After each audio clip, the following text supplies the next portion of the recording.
The last time I was not very composed. Hopefully this time I'll stay a little bit more composed.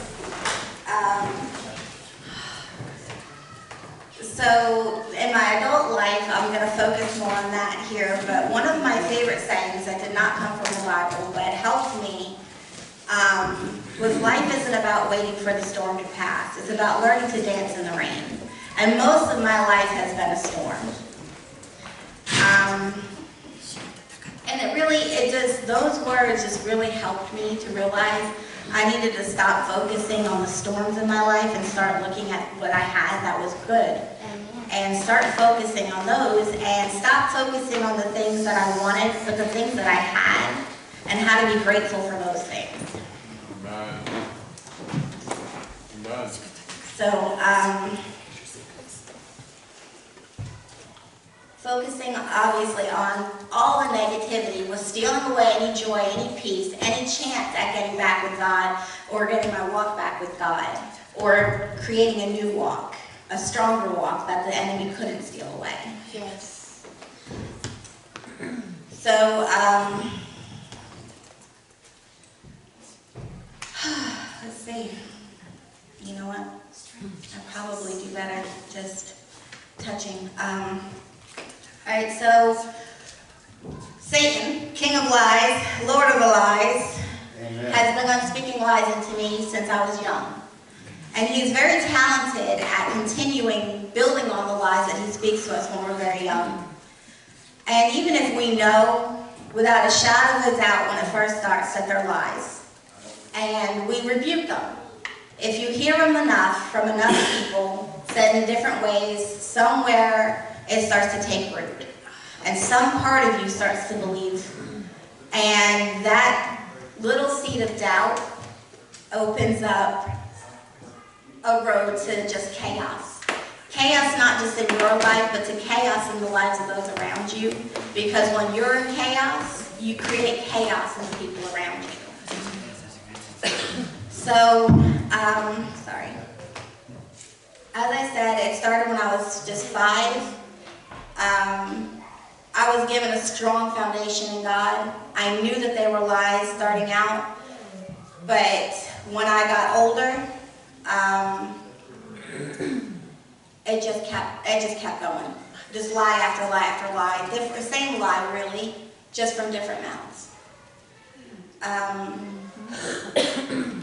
Now, at 17, I had requested to be baptized in water because I knew that I was called, and I knew it was my time to be baptized. However, because of the lies as a child, I had isolated myself. I didn't have any close bonds with my siblings. And my childhood friends that I grew up with moved away, or I moved away, and I had no one left to be close with. I had no one to confide in. And I had seriously underestimated the relationship that I had with Christ and the friendship that was there. And I had basically told him that it wasn't enough. And to this day, that is my most regretted moment of my life. Anyway, I started pursuing a relationship. I started looking for someone to be that connection so that I could have a bond with someone. And I thought I found that in my ex-husband. Everything was great when we were dating. He was very sweet. He was very considerate. He would do little things just to let me know he had thought about me throughout the day. But once we got married, it was like Dr. Jekyll turned into Mr. Hyde. And his true nature came out and became very apparent to me. The abuse started. Now he was the first person I have ever confided in about any of the things I experienced growing up that were not of God. And I didn't know that later on he would use that as a weapon against me and speak curses into me, saying that it was my fault because I was born a whore. You know, I have experienced many forms of abuse. I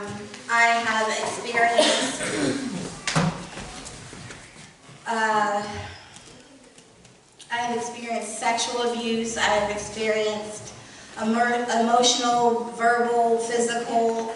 I was raped. I was heartbroken to the point where it was just, life-shattering. Your life is over. It's no point. So I've experienced all these things, all the things that just make you feel like you're drowning and make you feel like you just want to call it quits. Give up. No point in living, right? I had spent many nights crying out to God, asking Him to take the pain. And every time I would, or not take the pain, but take my life, I would ask Him to end my life. Because I knew if I killed myself, I was committing a sin. I was taking a life, and that was a sin, and so I couldn't do it. I knew that much about it. But He would never answer that request. Instead, He would give me His strength, because I had none of my own. And so for a long time, I walked solely on the strength of the Lord, the strength He lent me, because I had none. I had none left.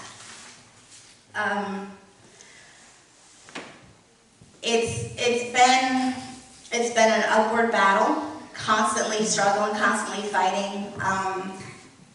The abuse in my marriage got worse as the years went on, and I know that there was something very dark and sinister attached to John, because when he would be in the heat of the moment, his eyes would change. Now, at the time, I didn't realize that's what it was, but looking back, I can see that the way he looked at me, that hate, and just, I cannot even express to you how much volume his eyes spoke to me, and just looking at me with contempt and disgust and hate. And I realized that it was something very dark and sinister that had attached itself to him probably years ago, and he's not aware of it. But back then, I was still learning, still struggling. I had learned somewhat of how to fight. My dad, when I was a child, taught me how to cast out demons. So when I would wake in the night to find a hulking shadow over my bed, I knew to cast it out. In the name of Jesus, I command you to leave. The shadow would go, the light would, the room would illuminate, and that darkness would be gone. I knew how to protect myself as far as that went, but all these other battles that were raging in my spirit, I had almost no defense whatsoever. And it was hard. It was really hard. The last time I shared this with you, and these words had, for far too long, been the words that expressed my inner turmoil. And the poem is called Cries of the Heart. My world grows dark, the fire of my heart glows dim, only tears remain where a smile shone bright. A heart full of pain, a mind full of hate, their silent screams kept deep within. A pain that grows with time, hidden behind this smile of mine. A troubled mind, a bleeding heart, my world seems so torn apart. Can no one see the pain hidden deep within my eyes? Can no one hear the screams kept deep inside? In my world so dark and gray, I can only hope to find my way. Alone I face the pains of life, alone I'll pay the price. This was how I felt for most of my adult life. And a lot of people, it was funny because I go to write a new poem, because a lot of times when you're in a dark place, a lot of dark words come to you. I never had to write another poem because that poem had expressed to a T my inner turmoil. And so I would just, every time I tried to write something else, that poem would just come back to me and it said, it's already on paper. I don't need to write anything else because it's there. But God was never finished with me. He had a plan, and He knew that at some point I'd find my way home. Yeah. And He knew where and when it would be. I had asked Him several times, Lord, what's the deal? What is holding me back? What is this wall that is there? Why can I not get back to you? I keep hitting a wall, and I knew I was. I just didn't know how to fix it. And then my parents invited me to County Line. in March, and I came because my dad was sharing, and of course I'm going to come to support my father. But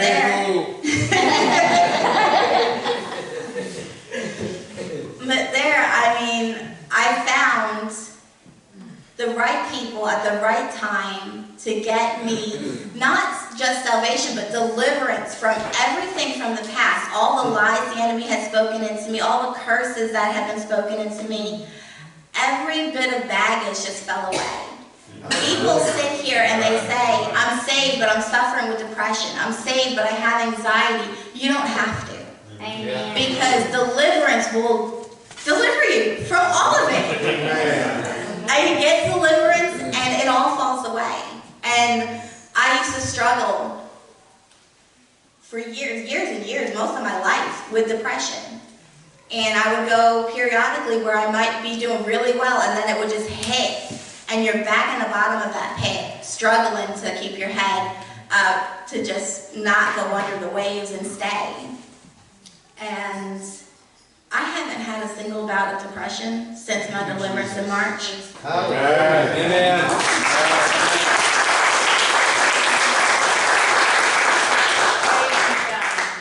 Now, I still have moments where I get stressed, I get flustered.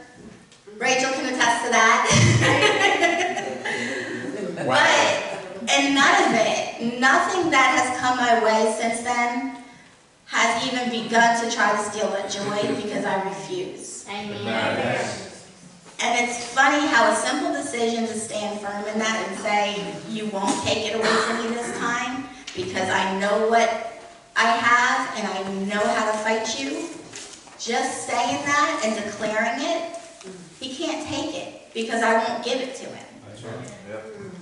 And it has been amazing, the difference from my walk before, when I was 17. While it was a beautiful walk when I was young, I had a beautiful relationship with Christ. I would talk to him just like I'm talking to you. He would answer me. And I didn't have to wait days or months or whatever. He would answer me almost immediately. And so I had this beautiful relationship with him and didn't realize what I had. And well, as sad as that is, I do realize that now, because my faith is stronger. He grew my faith in all these fires that I've been in. Everything that I've been through, he has been refining me and growing my strength, because never once did I ever doubt he was the one true king. Never once did I doubt that he would be my Savior forever. You know, that he was the only one that could ever help me. And I didn't look to people to save me, because what I was going through, they couldn't save me from. The only one that could save me was Jesus. And I kept looking to him, but that wall was there, and it took deliverance. And not everybody's going to have a deliverance like mine. Mine was kind of crazy. You know, I had to throw out my demons. You know, but you know what? Sometimes it's just as simple as they're gone, just like that. Whatever you're struggling with, just like that, it's gone. But the thing with me was I had to be willing to do that. And I had an inkling that that's what was going to happen when Joe told me I needed a cough. And I'm like, oh, Lord, have mercy. And as soon as that happened, and I was coughing, I was like, oh, okay. Because Joe told me, okay, you're good. And I said, oh, good, because I thought I was going to be throwing up. And then he said, God tells me you need to throw it up. Because it's down in there, it's in deep. You got to throw it up. And I was willing to do whatever it took to get rid of it. Amen. And so I did it. Amen. Praise God. And God didn't make it hard for me. I just had to cough a couple more times and it all came right up.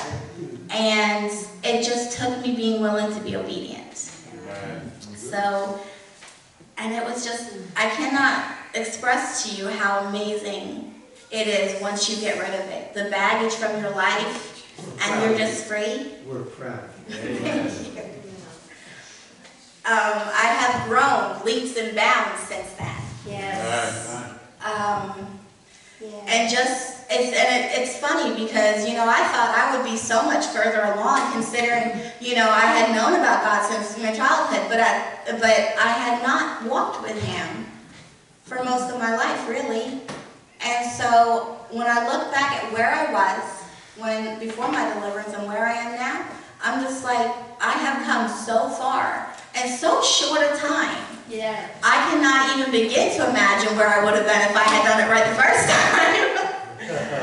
But you know what? Then I wouldn't have the testimony that I have. I wouldn't be able to reach the people that I can reach now. The people that have suffered through abuse of all natures, and people that have been raped, the feeling that you have after that, I can relate to it. I don't understand exactly how they feel, because we all feel differently, but at least I can understand enough to relate to what the situation is, and I can reach out to them. I think one of my darkest times was after I ended my marriage, and he was on a very thin thread. He was holding on by a very thin thread, and I knew he was suicidal. And I could have fought and ruined him. I could have kept him from ever seeing his daughter again. But I didn't want to do that because I realized it would kill him, and he would never be saved. And so I held punches. And it killed me to do it because it shattered my heart when they took my daughter away. But I had to do it to give him a chance at salvation because he wasn't ready yet. But I do know that God can do it, and he will do it. Amen. Because that is why I sacrificed my heart, so that he will know God. Amen. Amen. And he is the world to my daughter, his whole family. She adores him. And so because of that, I just pray for them. I pray for their salvation, and I'm believing that God will save them, because honestly, I don't think unless they turn to God that she'll turn to God, at least not until she's much older. And I would really rather her do it sooner rather than later, because she's heading down a dark path. But if I had to go back and make the decision again, I wouldn't change the decision I made. Because that's one more life for God. That's one more soul going to heaven. And if I have to sacrifice my heart for someone else to get there, I'll do it again. If I have to sacrifice my life, I'll do it. If it means another soul won. Because right now, standing here today, I can tell you 100%, if I was to die this second, I know where I'm going, and I'm okay. Amen. So. Amen. It is amazing how much one can take. Truly, it is amazing. When all you want is to find love, find acceptance, and you think you found it, and it's thrown in your face, and that person that you think loves you can hold you down by the throat and ask you if you know how easy it would be for them to kill you. It's hard to comprehend, it's hard to accept, and it's hard to live with. Even knowing that they're not saved, it doesn't make sense, it doesn't compute. Because they say they love you, but they would do that to you, and you love them, and it's like, how can this be? Then you realize, because the Lord will give you revelations even when you're not walking with him. But if he knows that you want to, if he knows that you're trying, he will reveal things to you. John didn't know love because he didn't know God. He couldn't love me because he didn't have that love of Christ in him. So how could he love me the way I loved him? Because I knew the love of Christ. John never did. And it was really ridiculous for me to expect him to be able to love me the way I loved him, because there was no way. Because you can't do it without Christ in you. So once I started to realize that, and started to see the damage that was in him, I had compassion. Amen. And I tried to stay, because I took my vows very seriously. I wanted my marriage to work, but I couldn't. I reached a breaking point, and it was actually not for me, which is a contradiction to why I let him have my daughter, because he started to do to her what he was doing to me. he was neglecting her. She wanted attention. He would shove her to the floor. And it's one thing to do something to me. It's another thing to do it to my child. And so enough was enough, and I was leaving. But then I chose to let him have her. And she still suffered. But I did it knowing that I would be praying for her, that God would have her soul one day, that she would be walking with Christ, and that John would be walking with Christ. But I couldn't go back. I couldn't go back because I had already made the choice to leave. I had already gone down a whole nother path, seeking comfort at some point with another relationship. And so I was done. I had called it quits, and I had gone off and found someone else and started pursuing that. And, well, let me tell you, that didn't go very well either, because that blew up in my face big time. In fact, right after the courts took custody from me, I found out that he had been talking to somebody else and been pursuing someone else. And so that was over. I called him on it, and that was over. And I was devastated.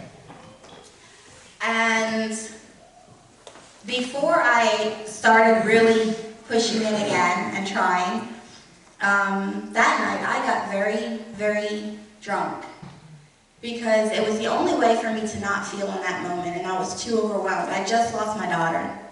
Now the relationship is over, and I was so overwhelmed with the pain that I just needed to not feel. And so for one night, I drank, and that was the only thing I would allow myself, is one single night. And that was a rule of mine because I knew addiction ran in my family, addiction to alcohol, and I would not be a victim of it.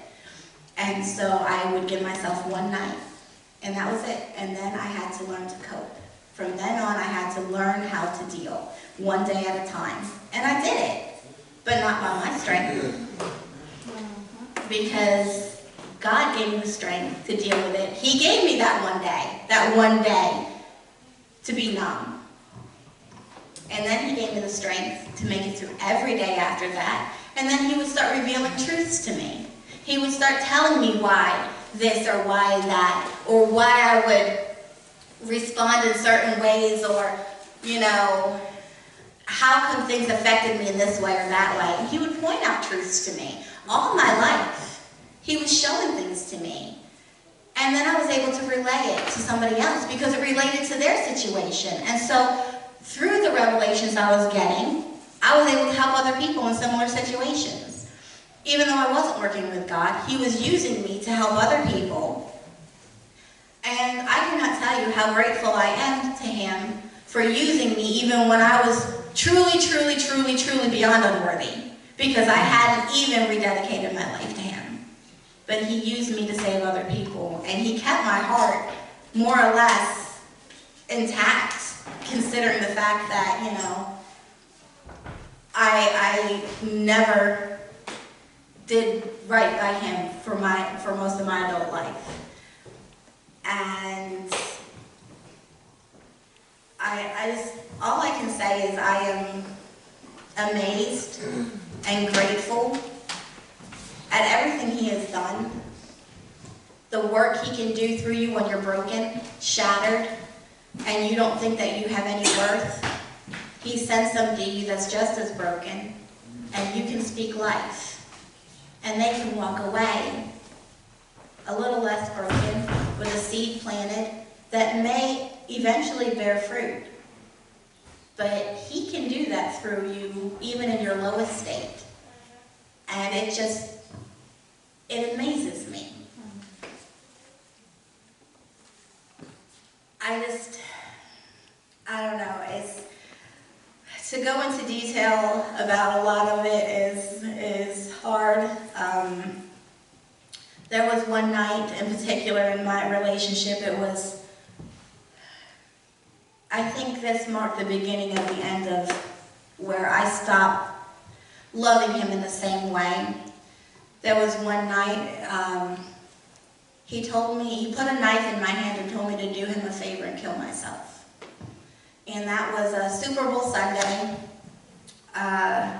after our second year of marriage. And I wasn't about to slip my wrist in front of him, give him the satisfaction, but I did down a bottle and a half of Stackers. Now that was a weight loss pill, and back then they had ephedra in them, which if taken enough will explode your heart. A bottle and a half would have done it for sure.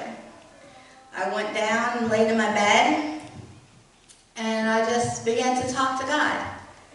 And I said, this is not the example I want to set for my sisters, my siblings. This is not the example that I want to set for people in these situations, and I don't want my life to be over. And then God just showed me, it's not worth dying over. It was, what he was doing was not worth me ending my life.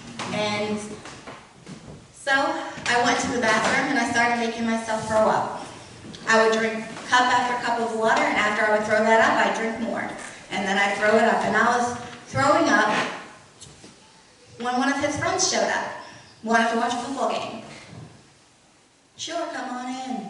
Shamala's in the bathroom. She just got a stomach bug, that's all. But come on and we'll watch the football game.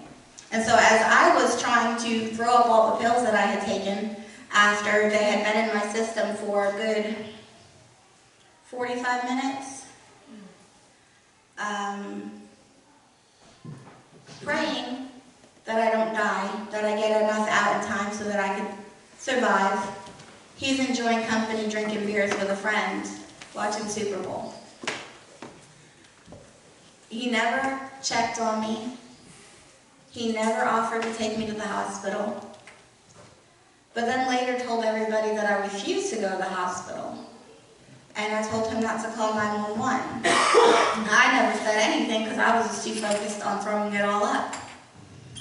I didn't sleep for 3 days after that. There was enough in my system to keep me awake for 3 days. Even to this day, now swallowing a pill makes me nauseous. It turns my stomach. Even the very thought of it will turn my stomach. It took me a long time to even be able to swallow medicine for my head when I had a headache. But that night was really the night that my heart turned towards him. Now I still love him, but it's not the same love. And it was just after that, it became easier and easier to slowly let him go. And when I seen the way he was with my daughter, I was done. That was it. Drew the line and I was done. And then I started pursuing other people. And I told him we were over, actually. I had told him, that's it, we are done. We are no longer husband and wife. Because I will not live like this anymore. And we lived for another year, basically as roommates. I did not sleep in the bed with him. I did not go to sleep until he left the house. In fact, that started actually beforehand because I was afraid to sleep in the house with him because I always thought that he was going to kill me in my sleep. I never showed him fear because predators feed off of fear. When they see fear, they attack, they pounce. So I never showed him my fear. He even told my mom that I wasn't afraid of him because when he would come up to me and get in my face, I got right back in his face and I never backed down. But I stopped living as his wife. I stopped preparing meals for him. I stopped doing his laundry. I wasn't worried about it anymore because he was not my concern at that point. I had cut all ties. But I knew that because I said that and he realized that I had meant it and that we were no longer in my heart married, he started becoming very suicidal. He would go out in the woods with his sword and play, come back with accidental cuts. He was unstable when he would drive. There were many times where I thought he was going to purposely wreck the car to take us all out. There were times where getting out of the car, I thought he might try to run me over with the car as soon as I got out if he was still in it. And so I stayed for a year thinking that he would stabilize and get better, but he never did. But I knew because it had become so bad where, like I said, I really thought he was going to kill us. That he was going to either run us over or grab a knife and kill me in my sleep. I had to leave, and it was done. We had a huge fight, and he had finally hit me. He would never hit me because he never wanted to leave any marks. No evidence could be left of the abuse. He did not want anybody to ever know who he really was. But he finally hit me, and that was one of the things I could have used to make sure that he never seen my daughter again. Because even then, he's on good behavior probation. We haven't gone to court yet for that. But the 3-day protective order was lifted, and he could be near me again. But he put his hands around my neck again and started choking me in front of my daughter, telling me that I was a whore, and asking me if she was going to grow up to be a whore like me. And I could have destroyed him then and there with that. All I needed to do was pick up the phone, call the police, and he would have been done. I didn't. When they asked me if I wanted to pursue the charges against him, I said no, because it would have destroyed him.